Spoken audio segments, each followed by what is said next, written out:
Hi everybody, this is Donna Taggart again, dietitian for Department of Aging and Human Services, coming to you to present a short video on some hot topics in nutrition. We'll be doing this obviously until the senior centers open up, so we filmed this a little early, so I'm actually doing something for April. April is Irritable Bowel Syndrome Awareness Month, and hopefully you join me next month. The following month of May is Osteoporosis Awareness Month, which is really very serious thing that can occur for us as we age, so hopefully you join me for that. Research over the past 30 years has definitely shown a connection between how healthy our gut is and how healthy the rest of our body is. They've tied this poor intestinal barrier, which I'm going to show you that in a second, its function to many digestive and autoimmune diseases. One is the irritable bowel syndrome, which is awareness of this month, inflammatory bowel disease, celiac, Crohn's, intestinal diarrhea, food allergies, and some autoimmune diseases. So we're going to just talk about what we can do to keep our gut healthy and hopefully prevent or decrease that risk of that. This is a schematic of the small intestine, and these little curly little finger-like things, they're called villi. They have little hairs on them, and in those little finger-like things, a lot of important things happen. Digestive things, break down, nutrient absorption, things like that. The normal intestine is on the blue, with the blue, and the red is impaired. So you can see there's a lot of things that come down our intestine and our gut, bacteria, proteins that aren't, should be headed out and not getting into our system. And all these little villi protect against that.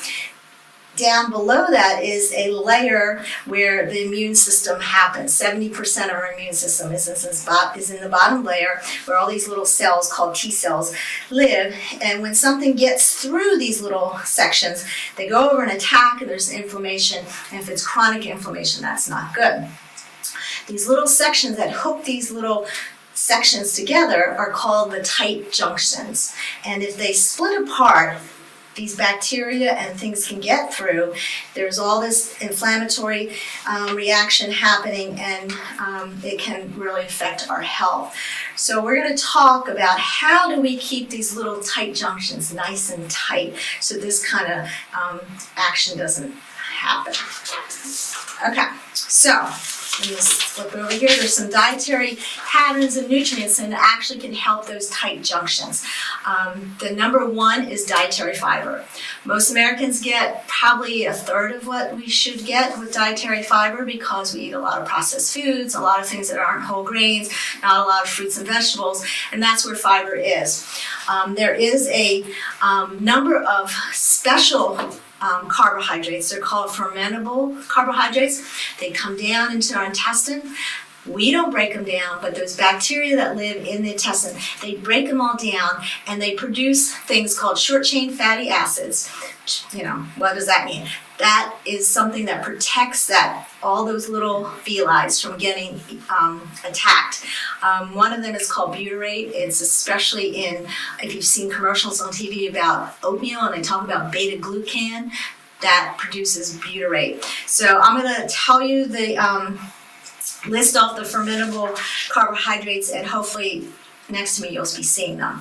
Top ones, top sources, so hopefully you like some of these. Asparagus, garlic, leeks, onions, Jerusalem artichokes, jicama, mushrooms, bananas, your cereal grains, which is your oats, your rye, and your barley, and baker's yeast. So these are the top sources. Now there is fermentable carbohydrates in other foods, but these are the top sources that those little bacteria just love to eat. So it's important to try to get some of these every day. Some other vitamins that are important to keep that tight junction tight is vitamin A and vitamin D. So you might recognize if you drink milk, it always has vitamin A and D fortified. So dairy obviously has vitamins A and D. Vitamin D is in your fatty fishes like salmon and tuna, mackerel, sardines, and egg yolks, and beef, and liver, and mushrooms. And vitamin A is in dairy, obviously, liver, fish, and it has a source called provitamin A that's in your dark greens and your dark orange vegetables and fruits. They are converted to the source of vitamin A that can be used. Those two vitamins help keep that tight junction. Another important thing is zinc. If you have a deficiency in zinc, that tight junction is going to slip apart. And even a minor deficiency of zinc, if you drink alcohol, can exacerbate that detrimental effect of alcohol that it has. So zinc is important, and yay for Southern Maryland. It's in oysters and crabs. So there we go. We got a good source of zinc down here in our county. Red meat, chicken, and beans and nuts are also a good source. One important spice for our health of our intestine is turmeric. And go get yourself some of this. Google some recipes, try them out. A lot of Indian foods use this. You can sprinkle it in, I've never tried it, but in teas and drink it.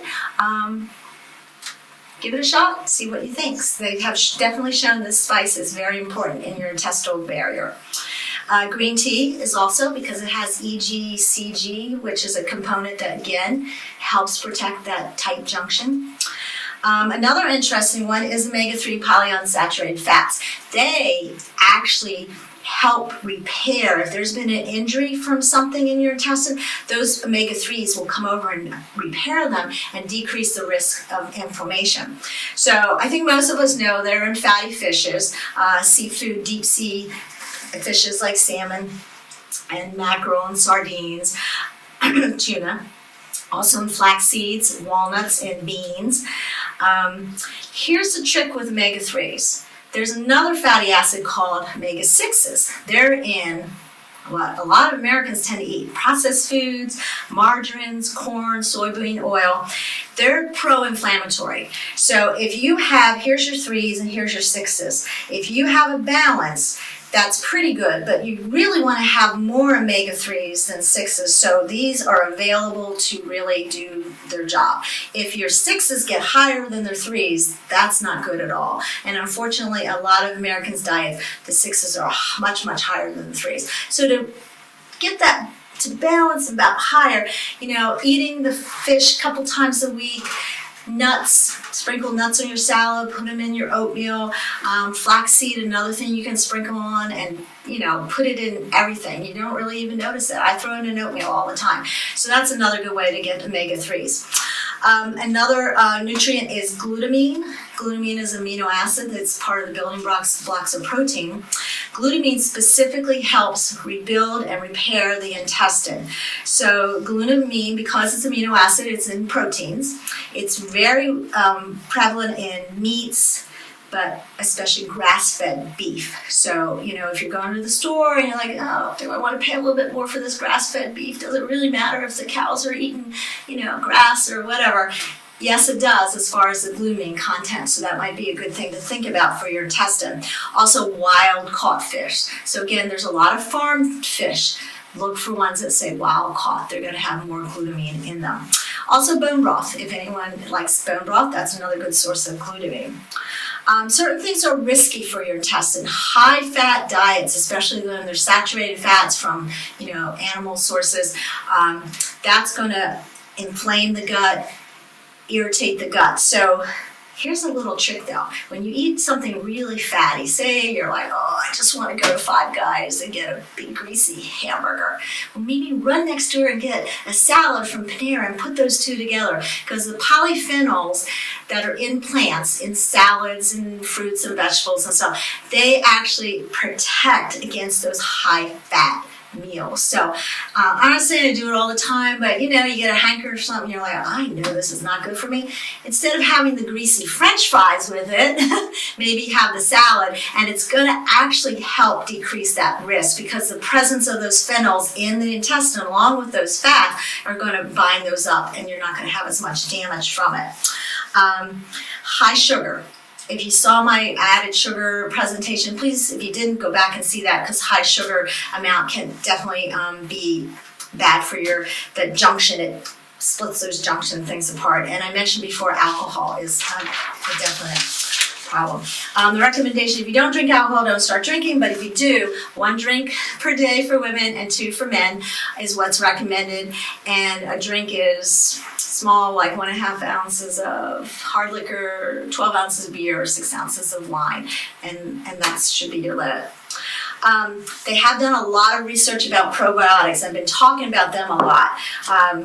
Yogurts. This is kefir, which is a fermented cultured milk. They have found they're doing a lot of studies. There's tons and tons of bacteria, but they've studied a lot of them, and there's specific ones they have found to support the health of that barrier function. Most of them are Lactobacillus family, Lactobacillus rhamnosus, and I will again post this for you, Plantarum, Lactobacillus casein, and Lactobacillus brevis have been shown to really maintain a good bacterial function. And Bifido, I have to look at this, it's hard to read it. Bifidobacterium infatis, that's the other one they studied. So, if you can find them, a lot of companies like Chobani will actually list the type of bacteria. So you can see here, the several lactobacillus ones are listed here. Actually, 1, 2, 3, 4, 5 of the lactobacillus ones. It doesn't have that bifidobacterium, but it has a lot of the ones that have been shown to help. Again, kefir, they did a study with people that have irritable bowel syndrome coupled with diarrhea, and they drank fermented milk for 4 weeks and had a tremendous improvement. So again, kefir actually has about 12 species of bacteria in them. So it probably I have them listed here, but they have them, all on the label for you. So let's sum that up. And we're going to have a sheet at the end, so you know how to scribble all this down. How do you do this? How do you get more plants? How do you get these fatty fishes? How do you get the nuts, the seeds, whatever?